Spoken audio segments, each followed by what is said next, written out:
Assalamualaikum, selamat pagi. Cikgu harap anak-anak murid cikgu dah bersedia untuk belajar sejarah tingkatan 5. Kita masih dalam bab 2. Tapi hari ini kita nak tengok perkara 2.3 iaitu ciri utama bagi perlembagaan persekutuan. Okey. Kita tengok dulu apa perlembagaan. Kita ingat balik, kita recall balik apa dia perlembagaan. Perlembagaan adalah peraturan tertinggi dan panduan dalam sistem pemerintahan negara.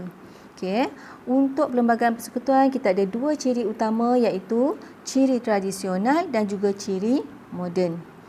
Okey, kita pergi dulu kepada ciri tradisional. Ada 4 ciri tradisional dalam perlembagaan persekutuan. Okey. Yang pertama ialah kesultanan atau pemerintahan beraja. Okey. Sejak berabad-abad, negeri Melayu diperintah berdasarkan pemerintahan beraja di mana pada masa itu ada sultan sebagai pemerintah berdaulat dan ada kuasa penuh di negeri masing-masing. Okey.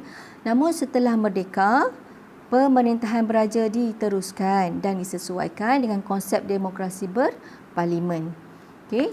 Di sini kita ada kuasa yang di-Pertuan Agong sebagai pemerintah tertinggi negara. Okay, kemudian kita tengok apa kuasa yang di-Pertuan Agong ni. Sebagai pemerintah tertinggi negara, Agong berkuasa mengampun dan menangguhkan hukuman pada orang yang disabitkan kesalahan oleh mahkamah. Okey. Selain itu, baginda juga Agong dan di-Pertuan Agong juga mempunyai kuasa membuat pelantikan bagi jawatan utama negara. Bagi peringkat negeri pula, Raja merupakan ketua negeri. Raja juga mempunyai kuasa mengampun dan menangguhkan hukuman bagi pesalah, okey, serta berkuasa melantik jawatan utama dalam negeri. Raja sebagai tonggak kehormatan dan keadilan dan membolehkan baginda menggunakan anugerah, penghormatan dan bintang kehormat kepada individu yang terpilih. Kemudian kita tengok ciri tradisional yang kedua iaitu agama Islam. Okey. Pada zaman British, raja di negeri-negeri Melayu ni tidak perlu pun menerima nasihat daripada penasihat British dari segi hal berkaitan agama Islam, kedaulatan raja dan juga adat istiadat. Okey. Selepas merdeka, agama Islam bagi negeri Melayu ni terletak di bawah kuasa raja di negeri masing-masing. Okey. Untuk negeri wilayah persekutuan dan negeri-negeri yang tiada raja, perkara ini hal berkaitan dengan hal ehwal agama Islam ini terletak di bawah kuasa yang di-Pertuan Agong.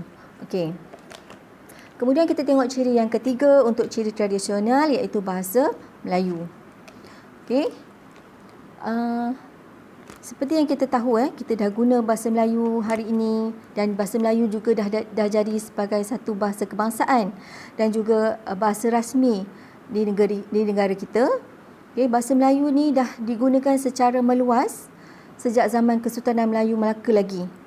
Okay, dan menjadi yang penting, bahasa yang penting dalam bahasa ilmu. Okey.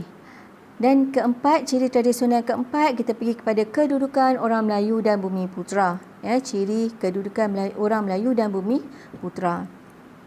Sebelum merdeka, kedudukan orang Melayu dan Bumi Putera terletak di bawah kuasa raja dan ketua peribumi. Okey, raja negeri masing-masing. Apabila negara kita merdeka, hal memelihara kedudukan istimewa orang Melayu dan Bumi Putera ini, Bumi Putera Sarawak, Sabah dan juga kepentingan sah kaum yang lain adalah di bawah tanggungjawab yang di-Pertuan Agong. Okey.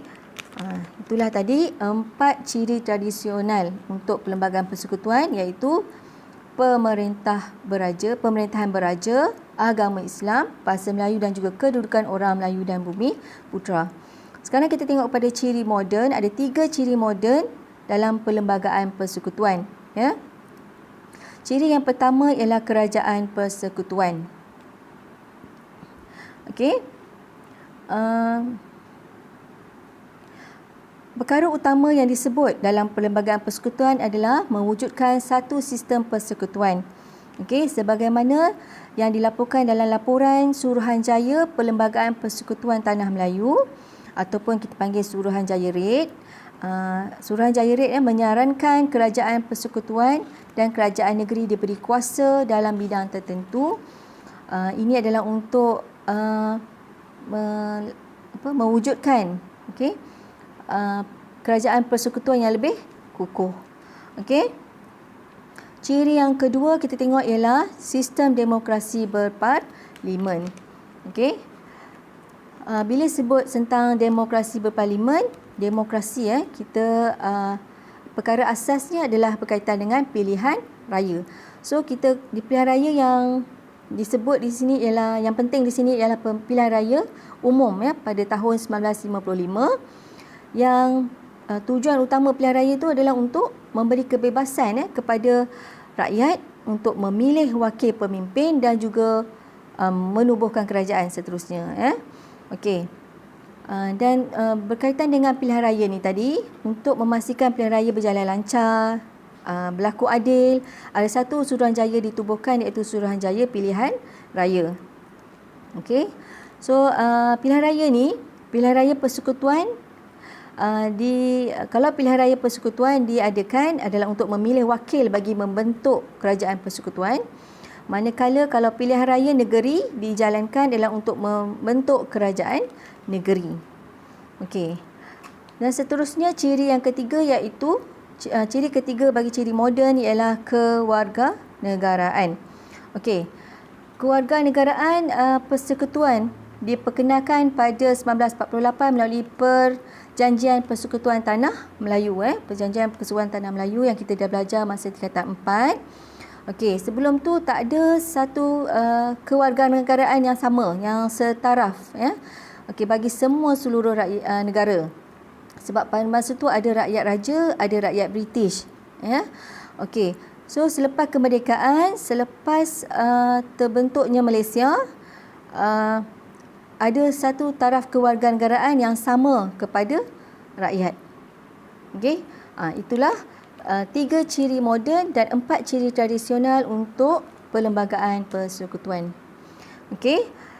So bila sebut tentang perlembagaan tadi, kita rujuk kepada peraturan undang-undang kan. So sebagai rakyat Malaysia, kita nak jaga negara kita, kita sepatutnya mematuhilah peraturan yang telah ditetapkan oleh negara kita. Okey. So sebagai rakyat kita patuh undang-undang bagi menjamin keamanan negara dan kesejahteraan hidup kita yang sama-sama duduk dalam satu negara. Okey. Kemudian sekarang kita tengok kepada perkara 2.4, peraturan perlembagaan persekutuan dan pindaan. Apa yang berlaku? Pindaan perlembagaan persekutuan. Okey. Perlembagaan Tanah Melayu 1957 adalah sebagai asas kepada Perlembagaan Persekutuan Malaysia 1963. Okey. Berlaku ni sebab apa? Sebab berlaku penggabungan Persekutuan Tanah Melayu yang merdeka pada waktu tu bergabung dengan Sarawak, Sabah dan juga Singapura. Okey. So Perlembagaan Tanah Melayu yang asas 1957 dipinda untuk Perlembagaan Persekutuan Malaysia 1963. Okey. Berlaku pindaan perlembagaan 1963 tujuannya adalah untuk menyesuaikan peruntukan negeri baharu ke dalam perlembagaan tanpa mengubah kedudukan negeri-negeri yang sedia ada. Okey. Dan macam mana nak pinda tu? Cara pindaannya memasukkan klausa baharu pada bahagian tertentu untuk menyesuaikan dengan keperluan semasa. Okey. Kita tengok dulu pindaan perlembagaan 1963. Okey, ada 3 perkara utama yang berlaku pindaan tu. Dari segi struktur mahkamah atasan,